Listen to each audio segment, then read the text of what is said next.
$200, a Super Nintendo setup costs twice as much as the old system. For the money, the company promises better pictures, sound, and adventure.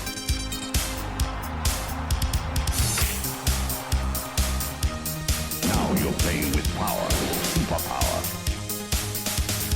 You're the king, I tell you! The king! Only for Super NES. Only on Super NES.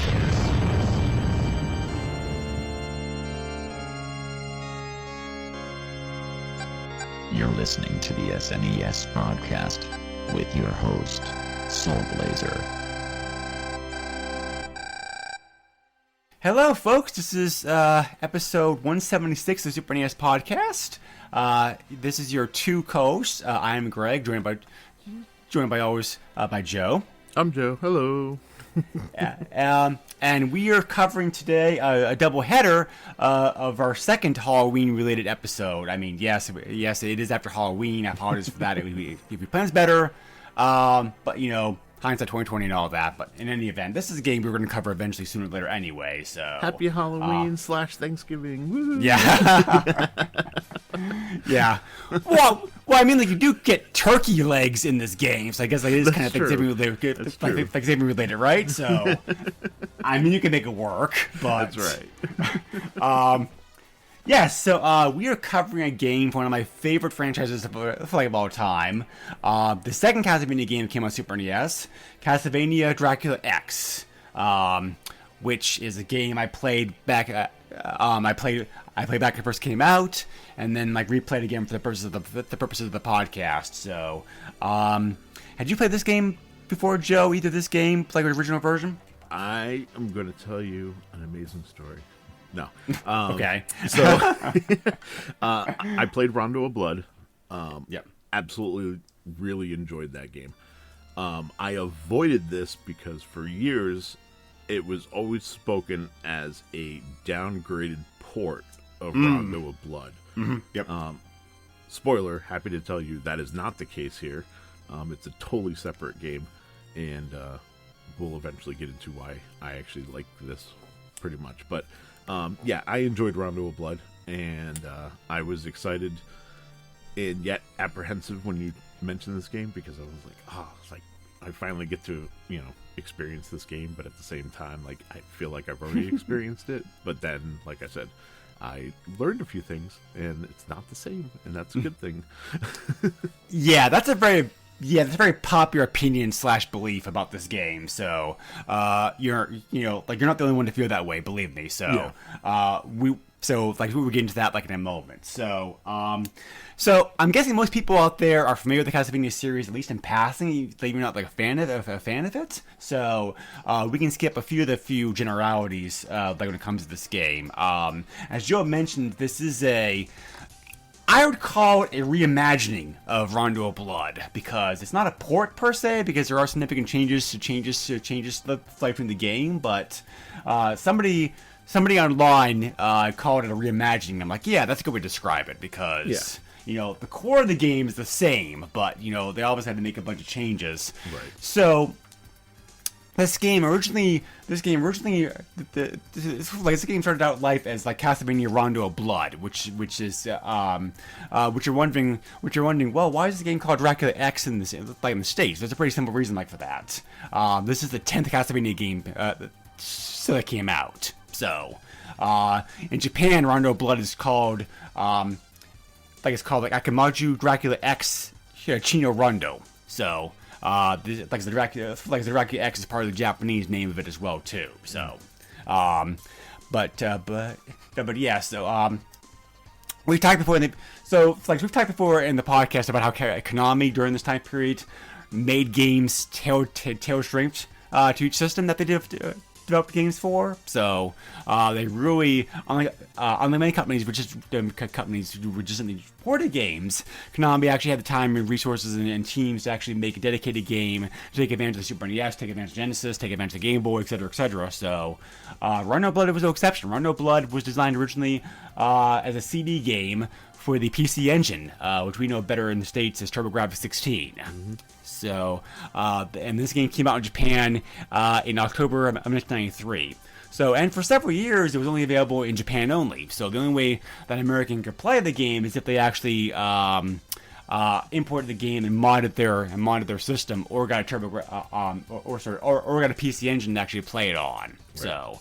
But being a platformer game, the game is very import friendly. There is some Japanese in the game in both like voice and text, but not really that much. I mean, the game itself is like fully playable, so that really wasn't a problem. So there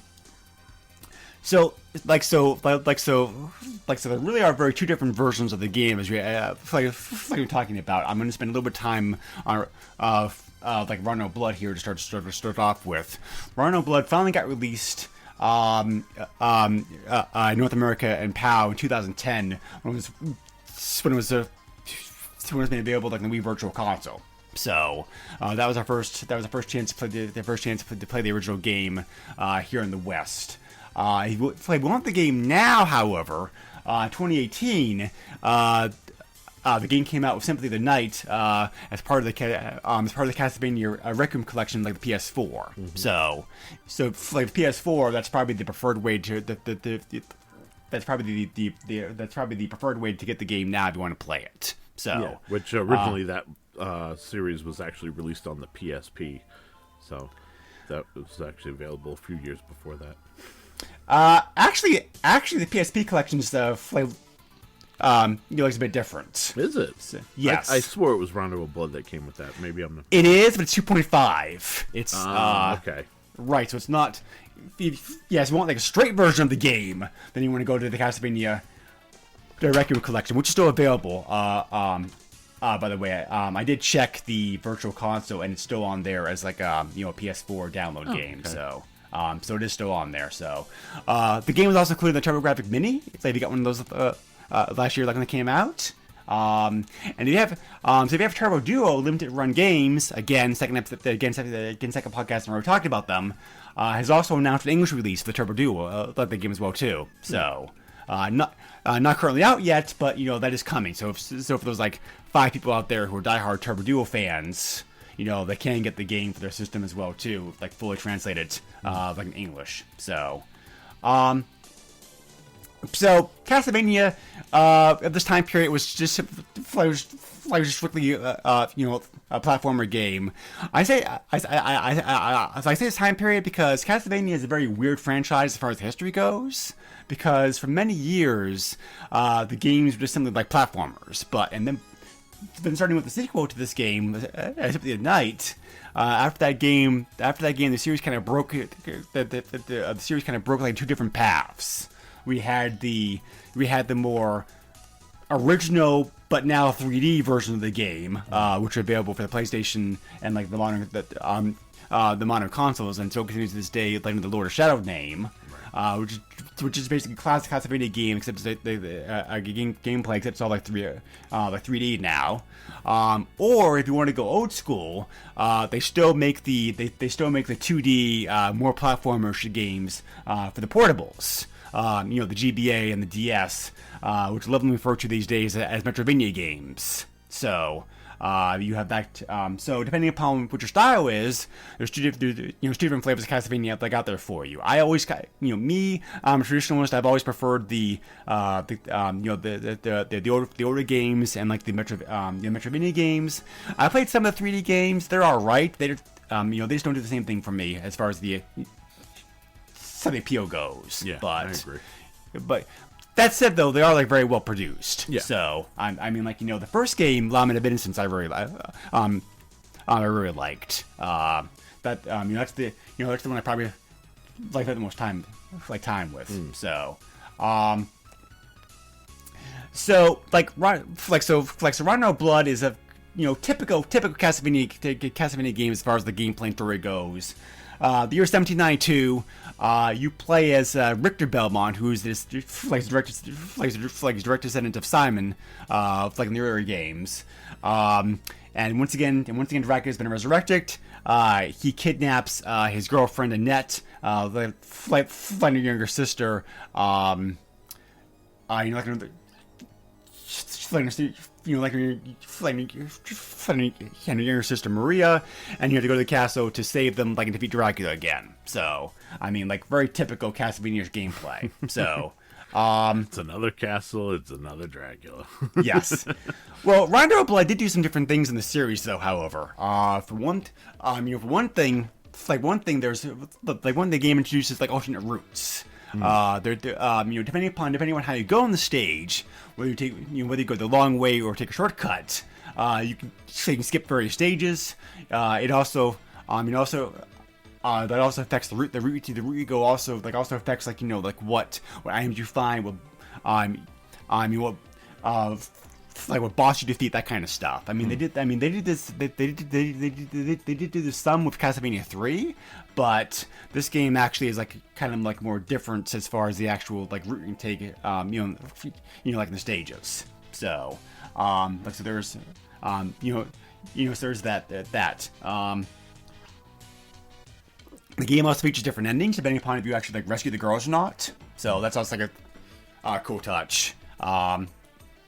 Your sub weapons, you have most of the sub weapons in the game are returners. However, there's a new sub weapon that's called the Grimoire or the Holy Book. That's a very powerful weapon. It's definitely my favorite sub weapon of that game because it's like it goes out to you in like a circle attack, like spinning around.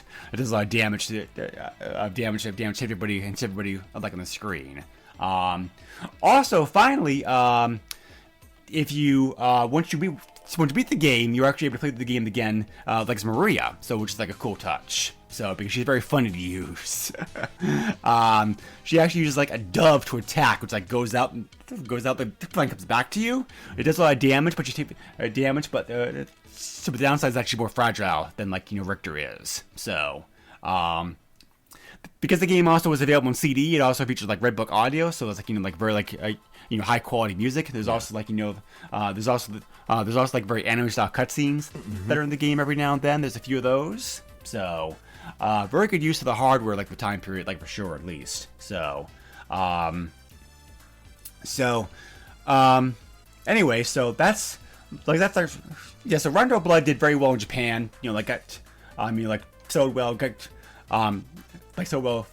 good reviews, but then just like TurboGrafx here in the States, the appeal of the PC Engine was limited in Japan. So it's like Konami finally realized, we better port the game to a more popular system. So after a couple of years, so they picked the Super NES, and they're like, they faced a possible challenge. They're like, how do we port a CD game onto like a system that doesn't have a CD drive available on it? So, hence the reimagining that became Dracula X. This actually came out in Japan in July of 1995. Came out in North America a couple months later in September. And then the PAL release of the game came out early, like 1996. So we'll talk about the game in just a moment here, but I also want to talk about like Rondo of Blood. This also has been like re-released several times. It was made available on the Wii U Virtual Console. It's also available like on the 3DS Virtual Console still to this day. So if you want the game also these days, the best way to probably get it is to buy the Castlevania Advance Collection, which came out like 2 months ago in September 2021. That's available on the Switch, the PS4, Xbox One, and Steam. Besides having the GBA games, it also has this game on it. So if you want to play the game currently, that's probably the best way to get it. Joe mentioned the PSP version earlier, Castlevania the Dracula X Chronicles, which is both like Rondo Blood and also Symphony of the Night. Rondo Blood, they redid the game for that version. It's a 2.5D remake. So the graphics look pretty different, like in that one. There's also like a few other tweaks. Tweaks the game that was made available as well. Also, I meant to check to see if this is still available on the PSP store for download. I forgot to do that. I don't think the game's available for download anymore. Unfortunately. So, And Rhino Blood's also available. Like it's also available like at the Castlevania Requiem collection, like I already mentioned. So I was gonna check, but both my PSP and my PS Vita are dead. oh, that sucks. So That's what I get for not putting them on the charger. yeah, well, yeah. But, Lesson, kids. so. Charge your portable systems. Yeah. Right. So anyway, so Dracula X. It's like Dracula X and the Super NES. As I mentioned before, it's a very different game. So because they have the game's a little bit shorter. They have 7 stages of the game as opposed to 9. But to be fair, they're counting the 9 stages counts also the original opening prologue and also like the final boss fight, which is so they just simply cut out the opening stage, which is very short anyway. Yeah. And they combined the actual boss fight like into the last stage of the game, so it's not really that bad. They removed some of the shortcuts that the original game had. You only play as Richter. The Maria the Maria gameplay path is taken out. The graphics, music, and music are of course like redone. They took out they took out the Grimoire for some reason as a sub weapon. Why, I don't know, because that as I said before, that's a great sub weapon. It's a great sub weapon to have. Yeah. But the original game used a credit system for continuing the game. This one has just this one just has unlimited continues. They also there's also a password system that password system present that Dracula X is a very easy password system because the password system to use just use symbols. Mm-hmm. So. I also forgot to mention, Rondo of Blood was also the first game to feature the item crush attack, which is just like if you have enough hearts, the heart meter will flash, and then then you can use a special all-screen encompassing attack a sub weapon, which is very nice. Rondo of Blood and Dracula X is often unfairly compared to Super Castlevania 4. A lot of people disappointed it's not a sequel to that game. Those two games are totally really, to be fair, those two games are totally different because it's Super Castlevania 4 is just kind of more like reimagining of the Dracula, the early Castlevania games. Whereas Rondo Blood and Dracula X is just more like it's more like a spiritual sequel to the NES Castlevania games. Yes. Their gameplay because again Richter's only limited. Richter's whip attacks are once again limited. You can't whip in 8 directions like you could Super Castlevania 4. The graphical style and stages are more reminiscent fighting NES games, and like the NES games, it's hard. This is a hard game, so.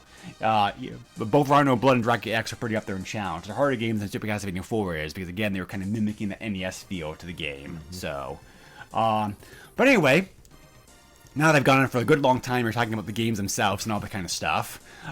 Joe, why don't we cover gameplay since this was your first time to playing the game of the podcast? I'm curious to hear what you thought. So I was pretty surprised at the difficulty in this game. It's hard, yes. This is a hard game.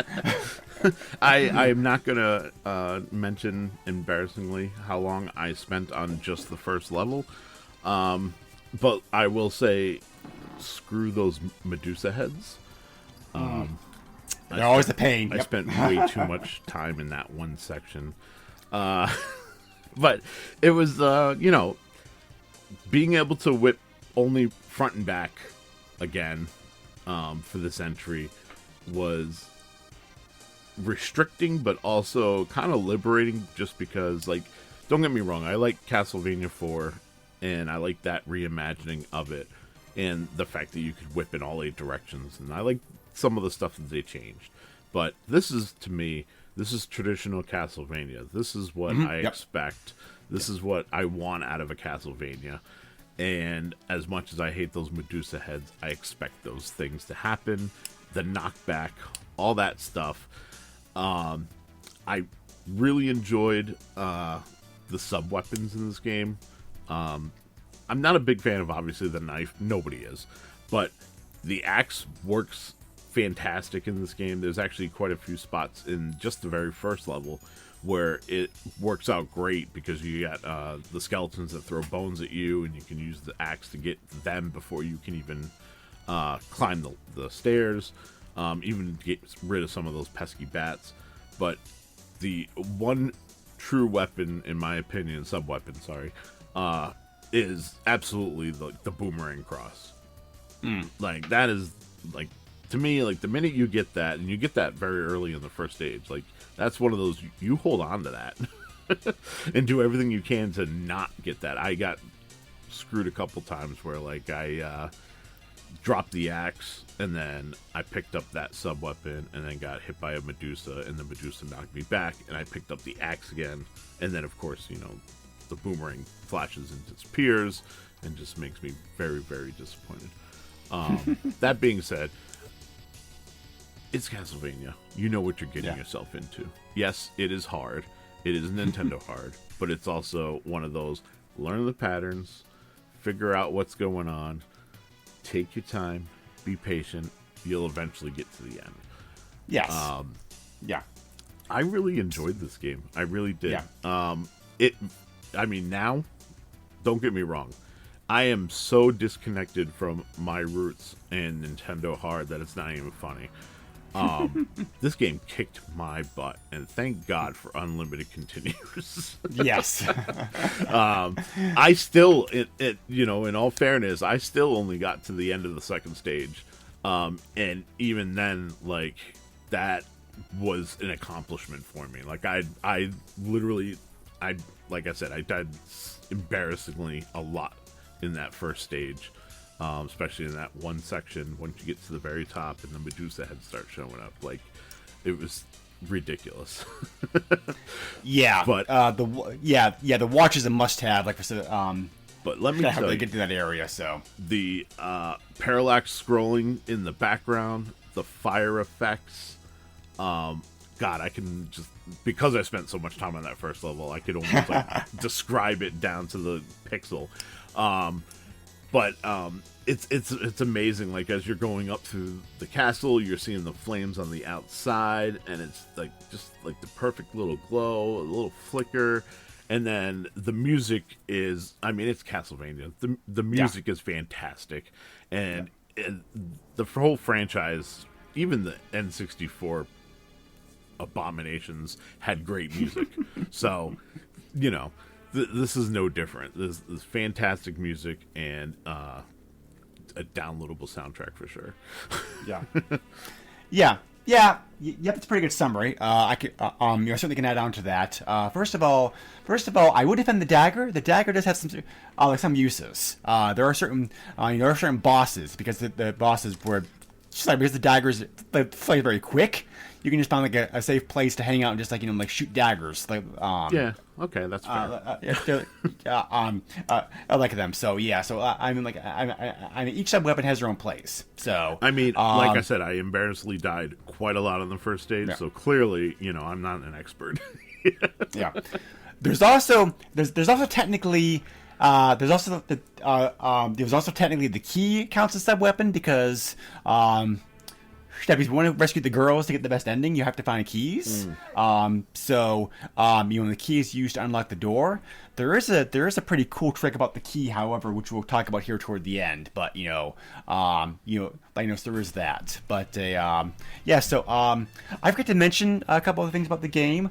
The game was renamed in PAL regions for some reason. I don't know why, but I actually like the PAL version. The PAL name this game like a lot better. On PAL regions, this game's known as like Castlevania Vampire's Kiss. Oh yeah, okay.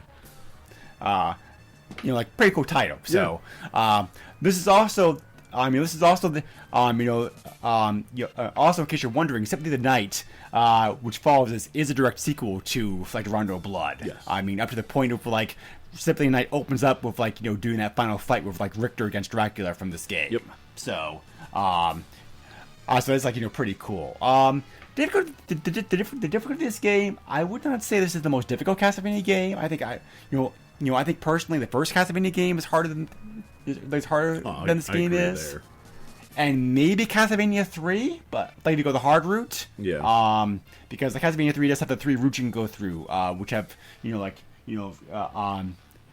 so this is like a very level of difficulty, like like in that, but so it does have that going for it like in its favor. But yeah, so also I noticed you also noticed like in the manual, like Richter's shown as being like 19 years old, which is fine, but they actually but they actually say that his girlfriend Annette is only 17, which I kind of thought was kind of strange because like usually video games that are brought over from the West, they take great pains to age the characters up so they're no longer minors. So the fact the manual for Dracula X does say she's still 17 still, kind of like, okay, I guess they missed that. Yeah. But because if you've seen the cutscenes, like in the Japanese Rondo Blood version, she's very young looking. Yeah. So, Maria, her younger sister, who's playable in Rondo Blood, is only 12. But Maria is also part of the Renard family, which not really set up at this point, but now it's been established Castlevania history as being a family that's always supported the Belmonts. Like their fights like over the years. Like I think that they I don't remember her name. One of the characters from like Aria of Sorrow, Dawn of Sorrow, like is part of the Renard family. So like it is established now that they've always been, they have talents and powers like of their own too. Right. So it kind of makes sense. You get to like sub-play like it's like a Maria like in the like a Rondo Blood game. So the game itself, like like the game said, like Joe said, the game is very typical Castlevania-ish. You have experience with Rondo Blood as well, also. Like comparing the two games, like do you have a preference for gameplay for either one of them? Do you think that Rondo Blood's easier or harder? I feel like Rondo may be a little easier, but that could also be just because I've played it numerous times. I have more experience with it, but I can see anybody. They're both very typical Castlevania games, so I could see most people going into these, and it's if you have Castlevania experience, you know what to expect, and if you don't, then God have mercy on your soul. Probably not the most friendly game, but it's also strange to realize that for all the difficulty, the game's actually fairly short. I mean, it has the stages in the Super Castlevania 4 does. If you know what you're doing, it doesn't take you very long to get through the game. Most let's plays of this game on YouTube are clocking about 40-50 minutes. So it's not particularly long game to go through, which is why I guess I had to make it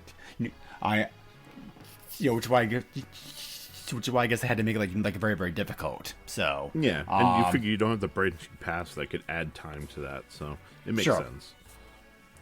I've not played Dracula X Chronicles. I kind of wish I picked it up back when I had the PSP. Like, you played that version? I have. It's not, horrible. I thought it was a pretty good port. Yeah.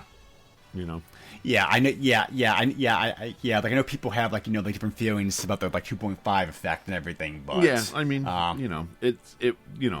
obviously 2D was not, the thing at the time.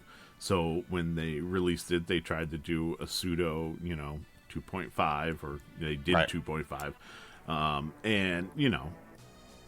Do I think it should have been just traditional 2D animated sprites? Yes. Do I hate it because it's not? No. Right. Well, like I said before, we want the game currently in its original version. Just pick up the Castlevania Requiem collection. So, yeah. But assuming you have a PS4, which most people probably do have a PS4 at this point. So because or can easily obtain one, right? I haven't checked. Yeah, I haven't. Yeah, I've not checked recent sales figures, but I think the PS4 eventually. Yeah, but I think the PS4 eventually ended up being like maybe like the fourth best-selling system of all time. Yeah. So I mean, like it certainly got up there. So, you know, but yeah. So, you mentioned the graphics before. Like, graphically speaking, the game is very different than like Rhino Blood is, because they're obviously because like Rhino Blood used a more anime style like their graphics, but whereas like this game like more like cartoony as far as as far as it goes. Yeah, and that's the other thing. Like, this game is really bright and colorful, which is weird for a Castlevania game. Yes. Yes, but that was one of the first things I noticed, and I like it. It's not horrible, but it's definitely noticeable. Yes, yeah, definitely. A lot of people complain about that because it's like the game should. Yeah, it's definitely one of the criticisms about this game. So, as far as that, but yeah, the sprite work in this game looks very fun. So I mean, it's very good. Graphically speaking, this is a very this is a very very good looking Super NES game. Yeah, so absolutely. Especially Joe mentioned that first stage, like the first stage, like burning fire in the background and everything. So, graphically speaking, the game. The game's very pretty, so for sure. So I also wonder if they had the the FX chip on the board. I think they probably could have pulled off that prelude where you're running on the horses and whatever else at the beginning. Yeah, to counter death. I think they could have definitely pulled that off. I think it would have stuttered a little bit and probably not been fantastic. It's possible, but I still think that Super Nintendo probably could have pulled it off with the extra help. Yeah, I kind of think maybe Konami was trying to keep the cost down because, of course, if they included the chip, they would have also had to raise the price. Right. And this is also, again, it's competing with the already popular Super Castlevania. So. Yeah, right. But which not really. Yeah. Which we've already talked about. It's not really a fair comparison because because this game Super Castlevania 4 so different games, right, but it's not very fair to compare the two of them. But which I understand people do because of course they came out fairly shortly after one another. But they are different games. But I for sure. So it's level design in this game is fine. It's not the most inspired Castlevania game as far as levels go, but but you have the you have the usual stuff in here. You have you have the bridge, the clock tower, the castle, but typically stuff you find in a Castlevania game. Right. Enemies though are being cool. The Castlevania games have always had some very cool enemies as far as their attacks and abilities go. Having having a skeleton being who can whip his head at you as it's like a chain, which is all on the pretty cool. Or also there's also that there's also the what is it about the actual I'm trying to remember this game did have the beast chasing you from behind, right? I know Rhino Blood has it. I'm trying to remember if Dragon X has it also. I think it does, but some cool monsters. Yeah, cool monster design in this game. The Castlevania games have always the Castlevania games have always had pretty good. Yeah. Pretty good monsters in it. So controls are pretty good. I mean, they're typical typical Castlevania-ish style, but I do like so I do like how you can set you do have the option on the option menu to change your control through 3 different ways. So, which is pretty cool. So, because it's I don't know why they couldn't assign the item to one button and the item crusher for another buttons that have had to make button it up, but whatever. So, the system has all those buttons use it. So, right. But in any event, controls handle fine. I mean, Richter's definitely more sluggish in this game. He is slow, which is he is slow in this game, which is kind of complaint of the game, some people. But there's knockback, and there's also there's knockback. So there's also very very little hit detection. I'm sorry, there's invincibility box if you get hit. There's very very little of that. So you can't get hit again and again and again repeatedly, like to get like unlucky. So he can, however, do like like he can, however, do like a backflip. It's like pretty cool. So. And he does have the ability to be able to go up and down stairs. I mean, sorry. Like sorry. He does have the ability to be able to jump up and down through stairs if you need to. So, so there's that going forward. But yeah, so I don't know. I think like so again, compared to Super Castlevania 4, I'm curious to hear your thoughts. Your thoughts on this also, Joe. Compared to Super Castlevania 4, this game. Richter does handle like the older NES Castlevania games. He's very slow. He's very sluggish. Right. Like you're getting limited to whipping two directions. So I mean, it's fine. It just takes some getting like used to, especially if you're like used to like the the earlier game. Yeah, I mean, like I said, it plays a lot like those original NES games, and being a spiritual successor to those games, or really a successor to those games, it should have that gameplay, and I like the gameplay. I mean, like I said, it's frustrating. I'm not going to argue that, but it's Castlevania. That's the Castlevania I want. Did I enjoy like Symphony of the Night when they kind of changed it up and made it a little faster? Yeah, I did. But like every once in a while, I still go back and play the original Castlevanias, despite liking some of the newer ones that have come out. Like, because I want that slow, methodical type of crawling through the castle, and like you need to know what's going on to be able to progress. That's just me. Yeah, right. I'm a masochist. No, I agree with you. I mean, we'll get into it toward the end, but yeah, as far as traditional Castlevania gameplay, this game has it in spades, like for sure. So, you already mentioned the music. The music in this game, of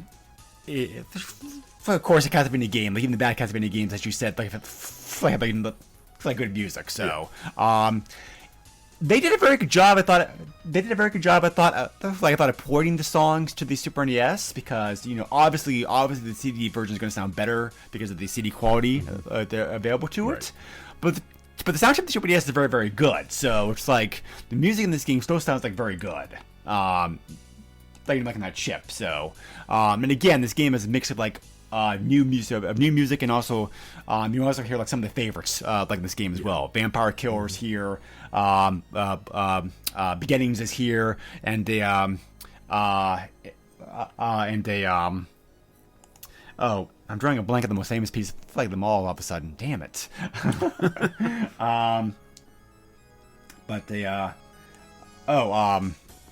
Yeah, well, never mind. Come to me like in a moment. Yeah.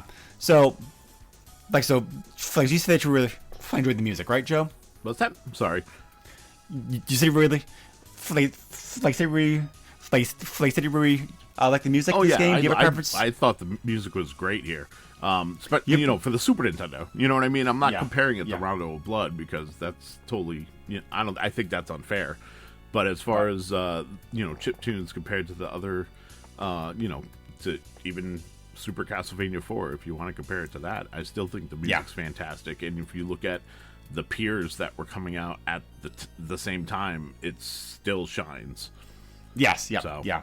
No argument here on as far as. They're actually like 4 different composers. The composers they worked the soundtracks on the various ports. So, and Bloody Tears was the other the song piece I couldn't think about. Oh, there you go. So, so you have 3 of the classic. You have the classic songs in here. Curiously enough, I'm not sure if you played some of the later games as well, Joe. But it's like Rhino Blood opens up on the menu screen. Rhino Blood opens up. They opens up with that beautiful choir sounding piece of music. They did reuse that for Circle of the Moon. So you do hear that at the beginning of Circle of the Moon too. So they got some some additional use out of that. It's been a while since I've played those, because that was the DS game, right? That was a GBA game. Okay, that's the GBA game. So either way, the GBA and the DS games, it's been a while since I've played those. I played them when they came out, but I haven't touched them since. So Yeah. I can definitely recommend the new Castlevania. I can definitely recommend the new Castlevania Advance Collection, the series that came out. Like there's like all 3 of those games on there. So yeah, I already have the Castlevania collection on my Switch, so that's probably where I'm going to end up picking it up. Yeah. So, but anyway, yeah. So yeah. The music and sound effects of this game like fit it like very well. Even though this game doesn't have voices in it, like voices in it, Run No Blood, it does have like some laughs and some other like cries and that kind of stuff too, which is it sounds like very good. Yeah, so, that sounds really good actually. Yeah. And also, the final boss fight with Dracula. Speaking about changes to the game, they made that fight much more difficult, like in Dracula X, because Run No Blood, it's just simply like it's a flat level that you're fighting on. You're actually fighting him like in the throne room. This one's pillars. Pillars instead, yes. So it's very easy to get knocked back. Yeah. But in that way. However, to contrast that, the second form is not that hard. Right. So if you especially if you save your hearts, you can just item crush them a few times. Yep. So and the end differences are slight, but they do give you like some replayability. So I do appreciate that. But anyway, so the game itself is kind of like, as we've been talking about here, the game like does some things well and some other things I think it doesn't do very well, which is pretty much why the game got the review it did when it first came out. Reviews of the game are very mixed. It's a very controversial game in the series, as far as people's like opinions of it, because some people loved it, some people hated it. Right. So, but and again, it's not fair to really compare this game to Run No Blood, even though it is a reimagining of Run No Blood, because the game is so different than gameplay. It's kind of like, it's almost. I'm calling it reimagining as opposed to remake, because of the fact that was to me a remake means a game that came out like 5-10 years later. Right. But it's like comparing Run No Blood to Dracula X is almost like comparing Resident Evil 2 original to remake, because the difference is the game like that huge. Right. So most people consider this to be like very conversion of the PC Engine, the PC Engine game, but again, they really weren't trying to port the game; they were trying to like reimagine it. So, yes, like I said, the reviews of this game were kind of mixed. Like in Japan, like Famicom Tushin, the big magazine over there, gave the game 24 like 40 points. AGM gave it 6.75 out of 10. Like GamePro gave it like 14.5 out of 20. GameSpy gave it like, like IGN gave like, IGN was one of the positive voices of the game. They give like 9 out of 10. So Next Generation panned it though. They give it, the reviewer of the game hated it. So they only get like 1 out of 5 stars. Wow. Yeah, which is like pretty harsh. So, but yeah, so it's like, again, if you really enjoy, recommending the game, because like I said before, this game is still available currently as we just said, they want to play it. So both this game and Run No Blood are very easy to get, like are very easy to get currently, because like Castlevania games, it's like Final Fantasy games, Mega Man games, Street Fighter games, they're available, they're going to be available currently for you. So, recommending this game, it depends upon who you are as a gamer, I think, because it's like, if you're a big Castlevania fan, if you're a big Castlevania fan, this game definitely, like worth playing. For some reason that you missed it, and again, even if you have played Run No Blood, Dracula X is different enough to warrant it you know, want to play through like in and of itself because of the differences. So this game is, as we said, very traditional and very much feels like a slightly updated version like the NES games, which are hard. So you know, so if you're a fan of the NES games, by all means give this a shot. If you're more of a fan of like the easier games, like for example, like Super Castlevania 4 is a bit easier, Symphony of the Night is definitely easier. You know, you may want to pass this by then feel like you don't really enjoy like a very like hard game, but it's not so honestly this game's kind of middle of the pack for me as far as the Castlevania games go. There are Castlevania games I enjoy like a lot more than this. You know, Super Castlevania 4 to me is my favorite game in the franchise period. You know, like you know, Castlevania 3 and the original game I still really love. You know, Castlevania Bloodlines Genesis like is very good. I think I'll probably like put the game like above this one actually. So and then there's also and then like the and then like the Castlevania game on PlayStation. You know, the which is the which I'm drawing a blank of right now the name. Damn it. Hold on. Like one. Hold on. Like you know, like quick second. What was that called on the PlayStation? Chronicles. Yeah, Castlevania Chronicles. You know, that's also like a great game too, like in its own right. You know, it is a very solid game. However, basically this game's kind of like, you know, they enjoy the old school Castlevania games, like like guitar with the difficulty factor. This is like worth playing, especially if you're like Joe of the opinion that this game is like just simply like a very copy of like Rhino Blood. It's not. Right. So I mean this game's definitely like worth playing like its own. So anyway. So I have to, before we move on, I have to mention this. So, of course, I went looking in the appropriate Nintendo Power to see a review for this game. And I am actually kind of shocked.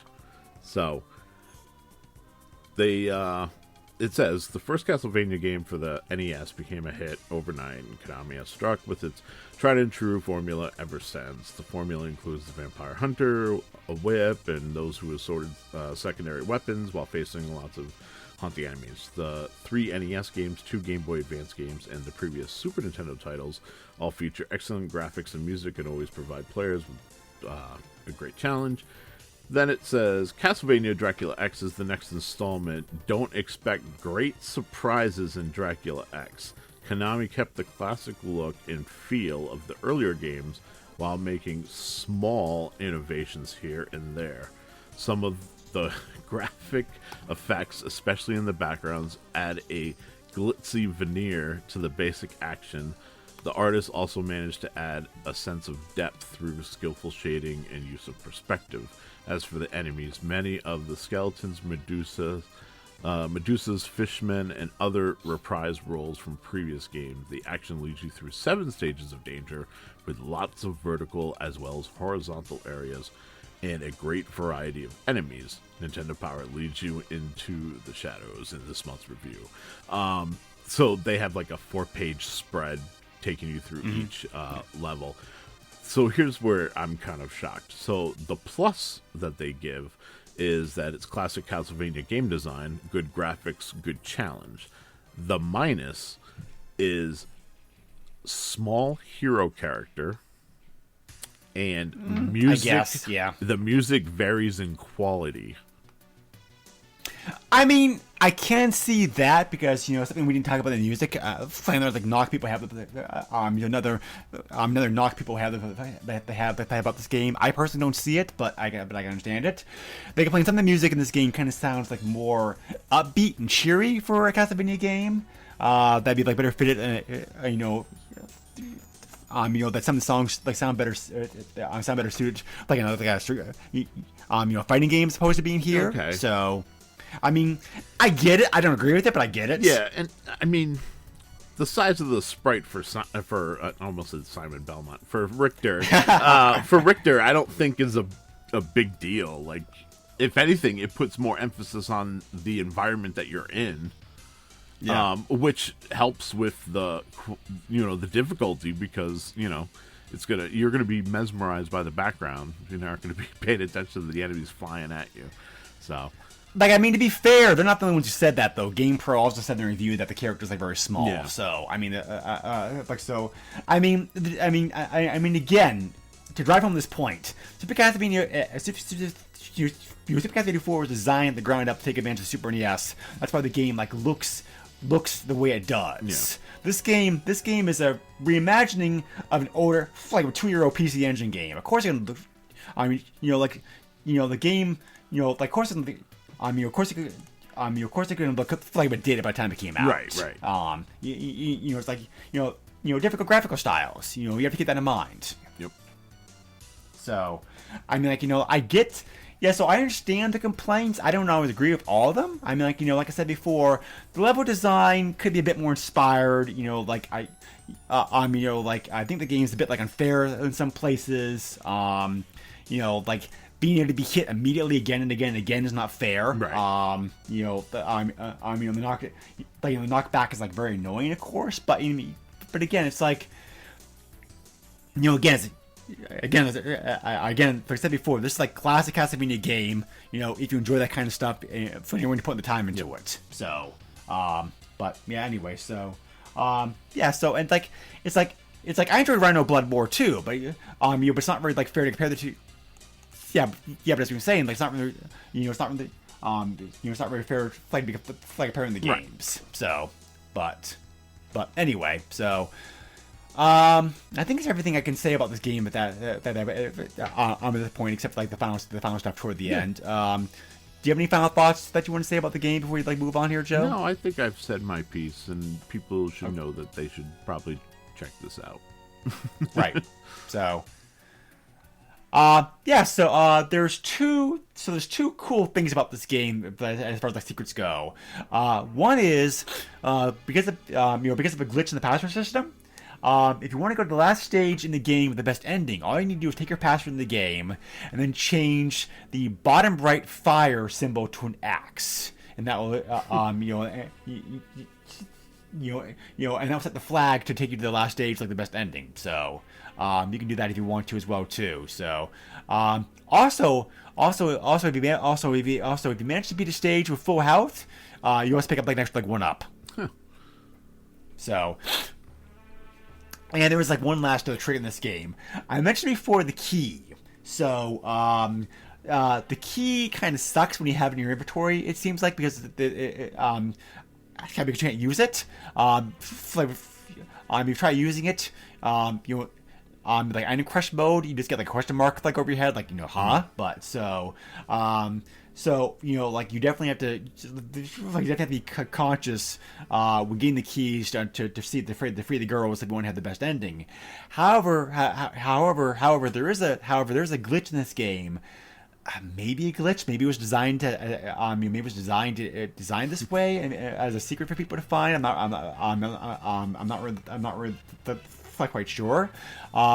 If the key itself makes contact with an enemy or a boss while you're using an item crush mode, it does do damage. As a matter of fact, it does heavy damage. So, and also as long as you have 15 hearts or more, you can use it. You can use it in item crush mode. It uses 0 hearts to use. So. Like when you have it, use it heavily, like that mode. Yeah. So yeah, that's pretty cool trick in this game. So, eBay. So as we mentioned before, it's a good thing this game is available currently because this game is ridiculous. Really expensive, like an eBay. So. I'm not sure exactly why. I believe the reason is a combination of the fact that Konami probably did not make a big print run in this game back then. Yeah. Why I don't know. It's a Castlevania game. Castlevania games have always done well. Maybe they thought the game. Maybe they were afraid. Maybe they were afraid of the same reasons we already talked about this podcast. That being a 2-year reimagining of a PC Engine game, the game might not do very well here in the States. But yeah, so I suspect that the rarity seems to be a combination of the fact that the game didn't have a big print run, and also the fact it's a Castlevania game, so therefore popular. Like desirable. So, So there are copies available. They available online. The game's not hard to find. 15 copies of the game released when I checked this recently. 31 copies of the game so recently, but yeah, the pricing is like nuts. The pricing for this game is like one of the most expensive Super NES games I've seen. Period. So, and for Castlevania games to get this pricing is just like insane to me. So, So there are obviously because of the high price there are repros available. I have this game on eBay. So like before, buyer beware. If that's what you want, that's fine. You can just be aware that there are like repros of this game currently out there. So cart price in this game varies wildly depending upon like condition like other factors. These prices include shipping. There were some copies of the game. So there was one copy of the game, or original copy of the game that sold recently for cheap for $35. So, however, car prices have gone all the way up to $354, for sale prices. So, like I said, a wide range in pricing. $35 is okay, I think, to get a cart. Yeah. You can snag it for that price. The repros. At the time I was doing research, the repros were also available for like $35. So it's like maybe the repros are just something just something more expensive right now because the whole point of repros is like to be cheaper. Right. So I'm not sure what's up with that, but original repro I expect to pay around $35 $40 like this game you want like physically. So.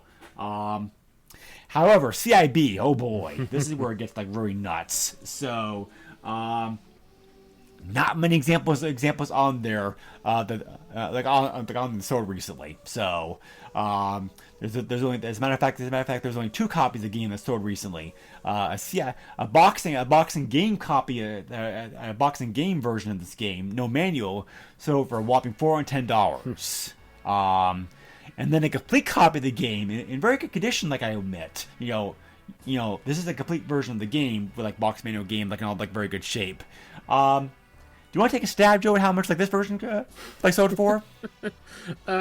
I'm sure it's ridiculous. So I'm going to shoot really high. I'm going to say $2,500. Not that insane, okay. But it is. But it is like a pretty pricey. Like it's over $790. Okay. So, but yeah, just like insane prices like this game. If you had the means to play imports, the Japanese Super Famicom version of this game is usually is much cheaper. It's much cheaper to get. Yeah, so usually the order like $100 cheaper. So curiously enough, also I didn't mention this. The actual Japanese Super NES or Super Famicom, I probably should say, a name of the game in like Japan is like Akama Joe Dracula XX. Mm-hmm. So I don't know why they added the actual XX, but hey, but so at least they didn't add a third one. Yeah. So, but anyway, so yeah, so. Luckily, as we said, both this game and Rhino Blood is available currently like with cheaper pricing. So, this game can be enjoyed.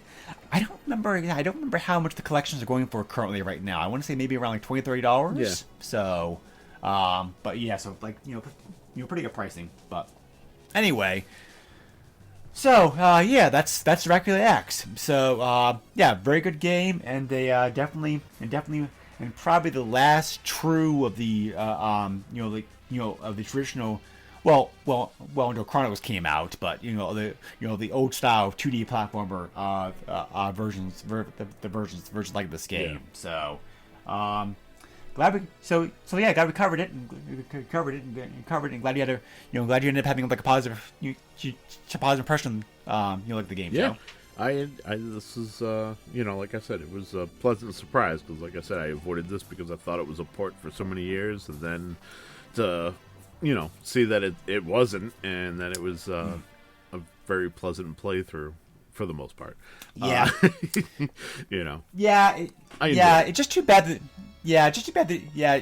Yeah. Just too bad the Super NES version of this game is censored. Like several ways. Yeah. On. Well, it's Super Nintendo. You know, for example, yeah, for example, one of the most striking examples of that, for example, just to finish up here, is like the fight against the Grim Reaper, like in the game, in the original Rondo, the original Rondo Blood version, when he gets defeated, his scythe flies up in the air, like come down, like cuts his head off.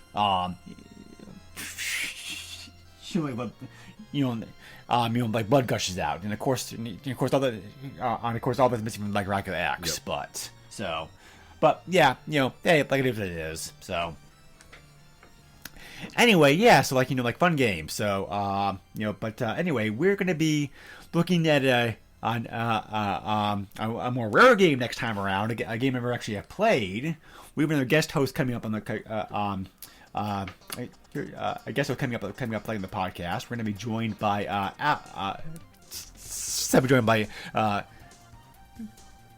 Alexis, to be covering a shooter called Pocky and Rocky that I've never actually heard of, much just played. So that'll be interesting. It's going to be a fun one, I promise you. Yeah, I think so too. So anyway. So thank you again for joining us. As always, we appreciate it. If you have any questions, comments, feedback, suggestions, etc., you can always find us on our Facebook page. You also can send me an email directly if you want to. That email is the SNES podcast at yahoo.com. Joe, how can they reach you at? Hey, you can find me on Twitter at JOESUX30. And, of course, I have a very public Facebook. You can find me. Yes. Yep. Okay. So thank you very much again for listening to this podcast as always, and a final like food for thought here on like this game. I'm not sure if anyone's actually tried it, but trying to use a whip in real life is really, really hard. Yeah. It's a skill for it's sure. It's not easy to use. There's a reason why it takes there's a reason for why everybody these games makes it look like so good, because it's definitely very, very difficult. Yeah. So so anyway, thanks again as always for joining us, and we'll catch you again all next time. Flavor American, have a good happy Thanksgiving. Stay safe out there, and we'll see you again next time. Later all. Nintendo controls 80% of the video market.